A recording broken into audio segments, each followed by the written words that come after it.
संतोष देशमुखांनी जिंकलेलं सरपंचपद घरातून गेलं. बहिणीचा पराभव. धनंजय देशमुखांची पहिली प्रतिक्रिया. मस्साजोग सरपंच पदाच्या पोटनिवडणुकीत अश्विनी देशमुख यांचा पराभव झाल्यानंतर आता यावर धनंजय देशमुख यांनी प्रतिक्रिया दिली आहे. पराभव मान्य करून नवनिर्वाचित सरपंचाला त्यांनी शुभेच्छा दिल्या आहेत. दिवंगत संतोष अण्णा देशमुख यांचे गावासाठी असलेले विजन लक्षात घेऊन काम करणार असल्याचं ते म्हणाले.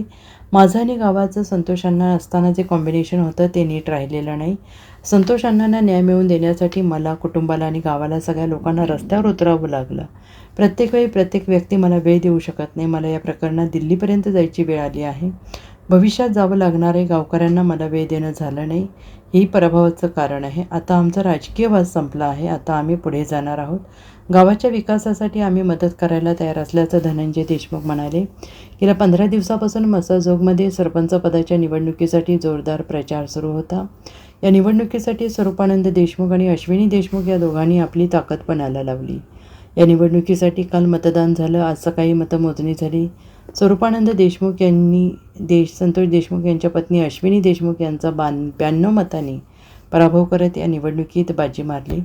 या निवडणुकीत अश्विनी देशमुख यांना सहानुभूतीचा फॅक्टरचा फायदा होईल असा अंदाज होता. मात्र हा अंदाज फोल ठरला. स्वरूपानंद देशमुख विजयी झाले. आज सकाळी मतमोजणीला सुरुवात झाली तेव्हा पहिल्या फेरीपासून स्वरूपानंद देशमुख यांनी मोठी आघाडी घेतली. पहिली, दुसरी, तिसरी अशा मतमोजणीच्या 3ही फेऱ्यांमध्ये स्वरूपानंद देशमुख आघाडीवर होते. सरतेशेवटी त्यांनी 92 मतांनी विजय प्राप्त केला. निकाल पण लागलाय. ते सरपंच पण झालेत. आता माझ्या मनात तर कुठला मतभेद नाही, परंतु एक आता गावचे सरपंच म्हणून मी त्यांना एक म्हणजे आव्हान नाही म्हणता येणार की एक खुलासा द्या म्हणून त्यांना मी विनंती करतो की त्यांनी उद्या सकाळी ग्रामपंचायतच्या आवारात आम्हाला सगळ्यांना बोलवावं, गावकऱ्यांना बोलवावं आणि 58 लाखाचा CSRचा काय विषय आहे तिथं आवादाचे जे प्रोजेक्ट मॅनेजर वगैरे आहेत त्यांचा वेळ घेऊन त्यांना त्याचं स्पष्टीकरण द्यायला लावं. म्हणजे मला, धनंजय देशमुखला आणि गावाला कळेल की तो CSR फंडचा काय विषय आहे. आता त्यांनी आरोप करत असताना तो खर्च केला, एकाच अकाउंटवरती केला अशा पद्धतीने देखील म्हणलं होतं. हा, मग ते स्पष्टीकरण आवादाचे अधिकारी देतील. आवादाचे अधिकारी हे कागदोपत्री देतील.